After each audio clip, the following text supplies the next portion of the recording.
Metacognitive skills involve being aware of one's own cognitive processes, including, firstly, the ability to recognise one's own abilities and limitations regarding a task, and secondly, to think and talk about it. Metacognitive skills help a person understand and regulate learning.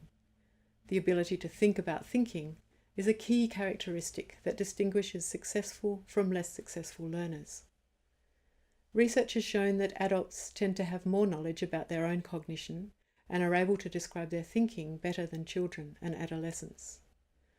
Adults are able to identify their own needs and discuss learning strategies to facilitate improvement. They can transfer learning strategies to other reading and writing tasks. Adults are often interested in how the brain works and find discussions about learning and learning strategies interesting and useful. The science of how the brain learns to read can support the development of metacognitive understanding for adults learning to read and write. It is useful then to teach explicit learning strategies and when to apply them. This supports the ability to self-monitor and to recognise when learning breaks down. Learners can then choose and apply a strategy to address this. This is useful for learners at every level, although the strategies taught will depend on the learning focus. Managing cognitive demand on a learner is always important. There is a limit to how much a learner can absorb at one time. Strategies are usually taught one at a time and practiced until learnt. Effective teaching involves the tutor modelling the strategy, providing opportunities for supported practice, and then prompting independent practice. This gradual release of responsibility can be summarised as I do, we do, you do. Skills should be taught and practiced initially in isolation and then in context. Metacognitive skills should be applied to real-life demands. Applying skills and strategies in the learner's real-life context beyond the session will support ongoing learning. Research has shown that significant improvements in literacy happen over time, beyond literacy sessions, when learners apply their skills to their everyday lives. 3 to 5 years later, significant gains are noted. Hey, thanks for coming in today. Good to see you. So from your note, I noticed that you've been working on an essay and that you're having some trouble with evaluating, which is really the higher order questioning that we need to apply to our work.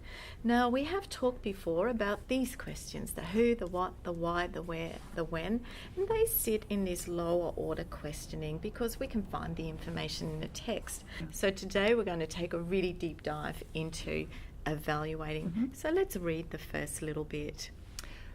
Critically examine info and make judgments. Okay, so critically examine information and make judgments. And then beneath we have some verbs, some doing words. Judge, test, critique, defend, criticise. Okay, so they're doing words. Do you know what they all mean or the difference between them, really? Critique and criticise, I'm not so sure. Okay, I think most people wouldn't be. Yeah. So how about we look them up in the dictionary, then we'll add them to our evaluate word chart, and that way you can refer back to them when you're working on your essay. When working with adults, the aim is to enable them to learn the skills needed to reach their learning goals. We can support adults to become active and more persistent in their learning by engaging in metacognitive thinking. Skills learnt can be transferred to other tasks with similar learning demands. This enables an adult to become a more independent learner. Adults can accurately identify their strengths and areas where they struggle, and tutors can help learners develop strategies to address these areas. Normally when we come together we use a range of worksheets and cards and resources to help you do your tasks.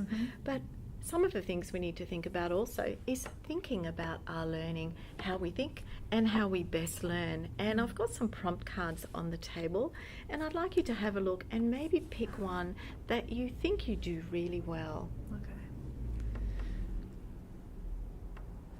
I think this one.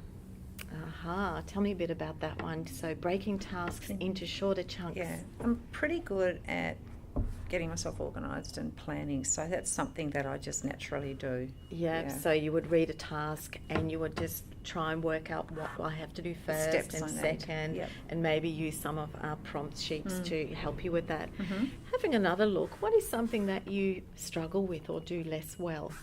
This one, concentrate. That was a pretty quick pick. Yeah, Yes. it's a problem. It's a problem. Yeah, I'm easily distracted. Mm, Yeah. mm. So what do you do to help you concentrate? Probably maybe set a timer Yep. to keep myself accountable. Yeah, and Yeah. think about that. So Think about maybe that. in short bursts of time. Mm-hmm. And then when your concentration lapses, what we really need to do is think about what's happened during that time and look at some strategies to actually make that better. So it's always thinking about thinking and how it works for you. Great. Even within a learning session, it can be useful to ask a learner to reflect on what worked best for them. This reinforces their own learning, as well as giving you insight as a tutor into what they learnt and what worked well. There are a range of ways of prompting reflection, and it can be equally useful to ask what didn't work for them in a session. This can reveal useful information about something that will need further discussion in a future session, and the development of strategies for future work.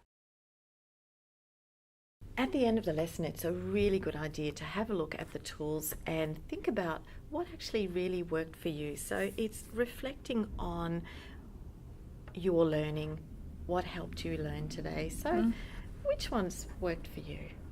I really like the cards. I think they're a really good tool to use as a reminder when I'm thinking about thinking. That's really a really good tool to use. I'm going to print some of these out for you so you can actually Great. pop them on your desk Yeah, at good. home, and then you can choose them when before you start a task to just remind you